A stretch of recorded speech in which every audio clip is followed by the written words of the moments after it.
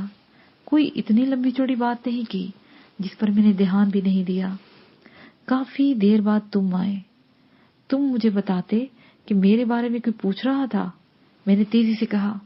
میں ڈر گیا تھا کیونکہ اس وقت تک وہ جیپ پر سوار تھا، سو بات اس کے منہ میں ہی رہ گئی اور چھاکے نے ایک زوردار تھپڑ اس کے مار دیا۔ وہ زمین پر جا گرا۔ تبھی وہ لرز گیا کیونکہ چھاکے نے بڑے غصے سے اسے اٹھاتے ہوئے پوچھا، پھر پیر زادے اور شاہ زیب کو فون کیوں کیا جب اسے پولیس پکڑ کر لے گئی تھی؟ میرے تو خیال میں بھی نہیں تھا کہ پولیس آئے گی اور جمال کو پکڑ کر لے جائے گی۔ میرے پاس جمال کو بچانے کا اور کوئی چارہ نہیں تھا۔ شاہ زیب کو تو بتانا ہی تھا، لیکن میں نے پیر زادے کو اس لیے بتا دیا کہ یہ جمال اس سے بھی باتیں کر کے گیا تھا۔ میں نے تو یہی سمجھا کہ وہ بھی اس کا دوست ہے، اور پھر ہوا بھی یہی۔ اچھو نے ڈرتے ڈرتے ساری بات بتا دی۔ میں تجھے اس وقت تک نہیں چھوڑوں گا جب تک تو سچ نہیں بولے گا۔ چھاکے نے یوں ہی اندھیرے میں تیر مارا۔ مجھ سے جیسا چاہے حلف لے لو، یہی سچ ہے، وہ گگیائے ہوئے انداز میں بولا۔ تو پھر وہ نمبر لاؤ جس پر اس بندے نے کال کی تھی۔ چھاکے نے کہا، وہ میں دے دیتا ہوں، وہ میں نے نوٹ کر لیا تھا، ابھی دیتا ہوں۔ اچھو نے اجازت طلب نگاہوں سے دیکھتے ہوئے کہا تو چھاکے نے اسے جانے کی اجازت دے دی۔ وہ فوراً دکان میں گیا تو ایک کاپی نکالی، اس میں نمبر دیکھا اور باہر آ گیا۔ پھر ایک نمبر پر انگلی رکھ کے بولا، یہ رہا، اس پر کال کی تھی اس نے۔ میں نے نمبر دیکھا، وہ کسی سیل فون کا نمبر تھا۔ اس وقت بیشتر علاقوں میں سیل فون سروس آ گئی تھی، لیکن ابھی ہمارے علاقے میں یہ سروس نہیں آئی تھی، بس ٹاور وغیرہ لگ رہے تھے۔ سنا تھا کہ آج کل میں شروع ہونے والی ہے۔ تبھی میں نے اچھو سے کہا، چلو یہ نمبر ملاؤ، ابھی ملاتا ہوں۔ وہ جلدی سے فون کی جانب بڑھا، پھر نمبر ملا کر ریسیور میری جانب بڑھا دیا۔ بیل جا رہی تھی اور پھر کچھ رنگ جانے کے بعد فون ریسیو کر لیا گیا۔ کون؟ دوسری طرف سے بھاری آواز ابھری، میں جمال بات کر رہا ہوں، نور نگر کا جمال۔ تم کون ہو؟ او جمال، دوسری طرف سے کافی حد تک حیرت بھری آواز میں کہا گیا۔ پھر دوسری جانب سے آواز ابھری، یہ تو میں مانتا ہوں کہ تم دلیر ہو، لیکن اتنی جلدی مجھے فون کر لو گے یہ بہرحال میں نے نہیں سوچا تھا۔ نام بتاؤ، میں نے اختصار سے پوچھا۔ نام بتایا تو شاید تیرا سانس بند ہو جائے، اس لیے خاموشی کے ساتھ ریسیور رکھ اور بھول جا کہ تیرے ساتھ کیا ہوا ہے۔ وہ غلط فہمی تھی، اس لیے تو بچ گیا۔ تو بڑکے ہی لگاتا ہے یا پھر تم میں کوئی ہمت یا حوصلہ بھی ہے، یا پھر تیری فون پر ہی بدمعاشی چلتی ہے؟ میں نے جان بوجھ کر اسے غصہ دلایا، جس کا فوراً ری ایکشن ہوا۔ اور زبان سنبھال کر بات کر، تو نہیں جانتا میں کون ہوں؟ شاید ببلی خسرا یا پھر نیلی خسرا، جو اپنا نام چھپا رہا ہے۔ مرد تو اپنا نام ظاہر کرتے ہیں، چھپاتے نہیں۔ میں نے پھر اسے بھڑکایا، اوہ بغیرت، مجھے ملک سجاد کہتے ہیں، اور میں وہ کہنا چاہتا تھا کہ میں نے اس کی بات سنی انسنی کرتے ہوئے کہا، یوں کہو کہ تو بھڑوا ہے، پہلے اپنی عورتیں دوسروں کے گھروں میں بھیجتے ہو، پھر انہیں بلیک میل کرتے ہو۔ میں نے فوراً ہی گالی کا بدلہ لے لیا، پھر اسے مزید تپا دیا۔ لگتا ہے تیری موت میرے ہی ہاتھوں لکھی ہے، اب انتظار کر کہ میں تجھے خود ڈھونڈ کر تیری اس بغیرتی کا مزہ دیتا ہوں۔ ایک تو وہ مزہ دے گئی ہے جو تو نے بھیجی تھی، اب ویسے ہی کوئی اور بھیجے گا یا پھر تو خود آئے گا۔ اوہ بھڑوے، تو بول، میں تجھے خود تلاش کر لوں گا۔ میں نے کہا تو شاید وہ سمجھ گیا تھا کہ میں کیا کہہ رہا ہوں، اس لیے بغیر کچھ سنے اس نے فوراً فون بند کر دیا۔ میں نے مسکراتے ہوئے ریسیور کریڈل پر رکھ دیا، پھر اچھو کی طرف دیکھ کر بولا، تو اب سمجھ لے۔ سمجھ گیا جی، اس نے انکساری سے کہا، تو میں اپنی بائک کی طرف بڑھ گیا۔ تبھی چھاکا میرے پیچھے آ بیٹھا تو میں نے بائک کا رخ گھر کی جانب کر دیا۔ گلی میں کوئی گاڑی نہیں تھی، اس کا مطلب ہے کہ سوہنی جا چکی ہے۔ میں نے اپنے گیٹ پر بائک روکی تو چھاکا اندر چلا گیا تاکہ گیٹ وے کھول دے، اور میں صحن میں دور تک چلا گیا۔ تبھی سامنے دلان میں سوہنی کو بیٹھے دیکھ کر مجھے ایک دم سے غصہ میرے دماغ کو چڑھ گیا۔ شاید وہ یہ سب کچھ سوچ کر بیٹھی ہوئی تھی، اس لیے اطمینان سے بیٹھی رہی۔ میں نے بائک سے اتر کر کہا، اماں کدھر ہے؟ میں ادھر ہوں۔ کچن سے آواز آئی تو میں ادھر چلا گیا۔ بول، کیا بات ہے؟ مجھے دیکھتے ہی انہوں نے پوچھا، یہ اب تک یہاں کیوں ہے؟ میں نے تیزی سے پوچھا، اب بیٹا میں اسے دھکے دے کر تو نہیں نکال سکتی۔ اس نے وہ سارا سامان اور گاڑیاں واپس بھجوا دی اور خود یہاں بیٹھی ہے۔ انہوں نے بے پرواہی سے کہا، اماں یہ بہت بڑی مصیبت ہے، اس کی وجہ سے میری ایک بندے کے ساتھ دشمنی ہو جانے والی ہے جسے میں جانتا تک نہیں تھا۔ اب اس کے ساتھ منہ ماری کر کے آ رہا ہوں۔ اماں تو اچھی طرح جانتی ہے کہ میں مقصد سے ہٹ جاؤں گا اگر فضول کی بول رہا ہے۔ میں اسے کہوں گی تو یہ صبح چلی جائے گی۔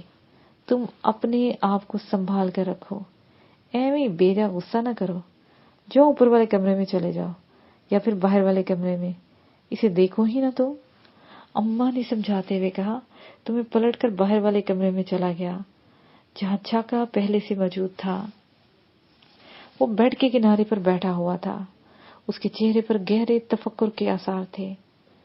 ایک بار تو مجھے یوں لگا جیسے حالات بہت خراب ہو گئے ہیں، ورنہ اس کی حالت ایسے نہیں ہوتی تھی۔ میں نے اس کے قریب پڑی کرسی پر بیٹھا تو وہ میری طرف دیکھ کر بولا، یار سوہنی ہماری جان چھوڑ کیوں نہیں دیتی؟ اسے یہاں نہیں ہونا چاہیے تھا۔ کیوں؟ ویسے تم کیا سوچ رہے ہو؟ میں نے اس کے حالات جانا چاہے تو اس کے دماغ میں کیا چل رہا ہے۔ ہاں یہ ٹھیک ہے کہ تمہارا اس سے ملنا محض ایک اتفاق تھا۔ تم کسی دوسرے راستے سے نور نگر واپس آتے تو شاید وہ تمہیں نہ ملتی۔ یہ تو یکدم حالات بگڑے ہیں، اس کی بنیاد میں فقط سوہنی ہے۔ اس کی وجہ سے ملک سجاد نے تمہارے گھر کا راستہ دیکھا، اور پھر وہ کون سا کوئی گھریلو لڑکی ہے، ایک طوائف ہے جس کا قطعاً اعتبار نہیں کیا جا سکتا ہے۔ ممکن ہے وہ ملک سجاد کے کہنے پر ہی یہاں موجود ہو۔ چھاکے نے اپنا خیال ظاہر کیا۔ سوال یہ ہے کہ وہ اس کے کہنے پر اب یہاں کیوں ہوگی؟ میں نے پوچھا، یار تم نے اس کے بندوں کو زخمی کیا ہے اور پھر تھانے میں صرف افضل رندھاوا اس کی بے عزتی نہیں ہوئی بلکہ ملک سجاد کی بھی تو بے عزتی ہوئی ہے، نہ کہ اس کا حکم پورا نہیں ہو سکا۔ چھاکے نے اپنی طور پر دلیل دی۔ میں نہیں سمجھتا چھاکے کہ اب وہ اتنی سی بات پر کوئی انتقامی کارروائی کرے گا۔ ہاں جو کچھ ہم اب اس کے ساتھ کر کے آئے ہیں تو اس کا ہم سے دو ہاتھ کرنا بنتا ہے۔ کل صبح یا رات کسی وقت یہ سوہنی یہاں ٹکتی ہے تو اس پر شک کیا جا سکتا ہے۔ میں نے اپنا خیال پیش کیا تو چھاکا چند لمحے خاموش رہا، پھر بولا، یار کچھ لوگوں کی فطرت میں کمینہ پن ہوتا ہے۔ اپنے علاقے میں جو کمینے ہیں انہیں کیا ہم نے نہیں دیکھا؟ سال ہر سال تک دل میں کدورت رکھتے ہیں اور وقت ملتے ہی ڈنگ مارنے سے باز نہیں آتے۔ ملک سجاد جس عورت کے لیے دیوانہ ہو رہا ہے وہ ایک طوائف ہے جو اس قدر گھٹیا معیار رکھتا ہو، اس سے کچھ بھی بعید ہو سکتا ہے۔ اور دوسری بات، کیا تم شاہ زیب اور پیر زادے کو بالکل پاک و صاف کر دو گے؟ میں یہ مان ہی نہیں سکتا کہ ان میں سے کسی ایک کے ساتھ اس کے مراسم نہ ہو سکتا ہے ہوں، لیکن میں اتنا بتا دوں، اس سے پہلے میں کچھ کہتا باہر والے کمرے کا اندرونی دروازہ کھلا اور سوہنی اندر داخل ہو گئی۔ اس کے چہرے پر گہری سنجیدگی تھی، جیسے وہ اپنے غصے کو دبانے کی بھرپور کوشش کر رہی ہو۔ وہ خاموشی سے میرے سامنے والی کرسی پر آن بیٹھی۔ ہم بھی خاموش تھے اور یہ خاموشی کچھ لمحے ہمارے درمیان ٹھہری رہی۔ میں سونی کی طرف دیکھتا رہا۔ میں اس انتظار میں تھا کہ وہ بات کرے، بلکہ وہ یوں سر جھکائے بیٹھی تھی جیسے وہ کچھ سوچ رہی ہو۔ پھر اس نے ایک دم سر اٹھایا اور بولی، جمال، پہلی بات تو یہ کہ میں معافی مانگتی ہوں کہ میں نے تمہاری ساری باتیں اس دروازے کی اوٹ سے سنی۔ میں یہ جاننا چاہتی تھی کہ تم میرے بارے میں کیا سوچ رہے ہو۔ مجھے خود پر افسوس آ رہا ہے کہ تم پر 1% کا بھی اعتبار نہیں بنا سکی۔ میں جانتی ہوں کہ میں طوائف ہوں اور معاشرے کی نگاہ میں گھٹیا ترین مخلوق ہوں، لیکن میں تمہیں یہ بتا دوں کہ آج تک میرا جسم کسی مرد کے زیر تسلط نہیں رہا، یہاں تک کہ ملک سجاد جیسے شخص کے بھی نہیں۔ تم اسے کیا ثابت کرنا چاہتی ہو؟ میں نے اس کی بات کاٹ کر پوچھا۔ یہی کہ میں نہ تو اس کی رکھیل ہوں نہ ہی اس کی پابند۔ میں اپنی مرضی کی مالک ہوں اور میں یہاں آ کر جو ٹھہری ہوں تو اپنی مرضی سے، تمہارے ساتھ، اماں کے ساتھ کچھ دن رہنے کے لیے۔ لیکن تم دونوں کی باتیں سن کر مجھے لگا کہ جہاں اعتبار ہی نہیں وہاں خلوص کبھی نہیں آ سکتا، اس نے افسردہ لہجے میں کہا۔ اس کے ساتھ ہی یہ پارٹ اپنے اختتام کو پہنچا۔